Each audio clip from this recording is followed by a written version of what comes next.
The rain outside fell like it had nowhere else to go. On the 22nd floor of a Chicago skyscraper, Andrew Cole sat at his desk staring at the stack of resumes on the table, each a reminder of how hard this decision was going to be. His company's new community outreach director needed to be more than a good manager, they had to have a heart. And yet, after interviewing dozens of polished, qualified, utterly forgettable candidates, Andrew felt no closer to finding that kind of person. He rubbed his temple. It had been a long day. Only one name remained on the list. Evelyn Hayes. He almost dismissed it entirely. A handwritten application, on stationery, no less, clipped to a thin resume with modest credentials and a single line scribbled at the bottom of the cover letter. P.S. Already married to you. He frowned, confused, but something about it made him smile despite himself. He buzzed the receptionist. Send in Evelyn Hayes. When the door opened, a woman in her mid-30s stepped in, soaked from the storm despite her umbrella.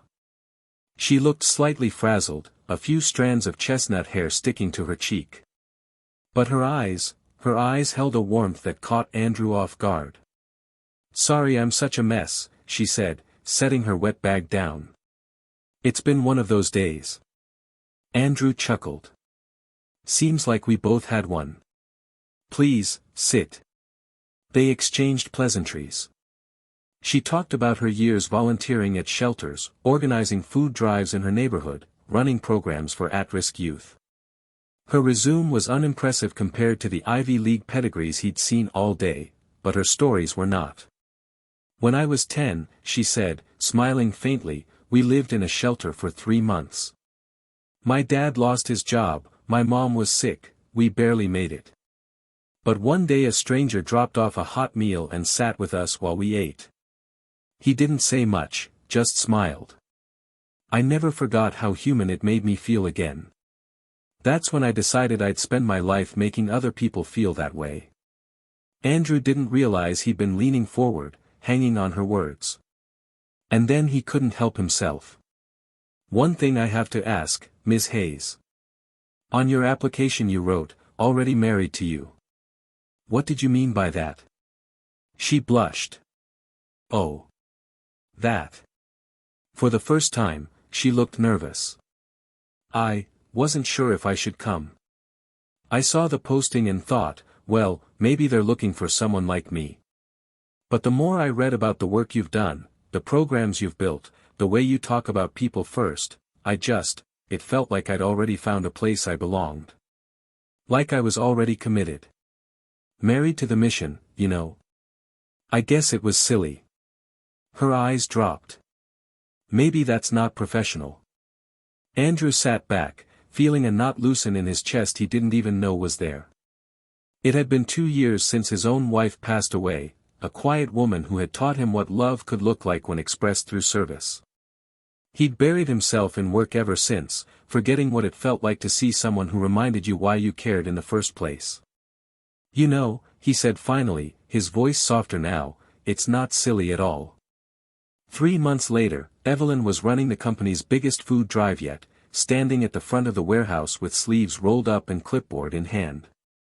Volunteers bustled around her, hauling boxes, sorting cans, laughing. Andrew watched from the doorway, unnoticed. It struck him then, how one person could change the air in a room just by believing in what they were doing.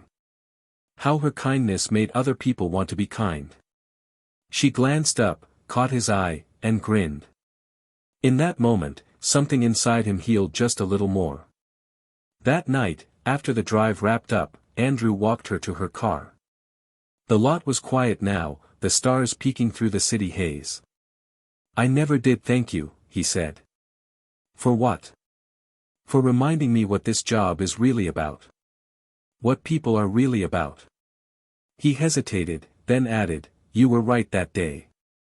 You were already married to this mission. I just hope I'm lucky enough to be your partner in it.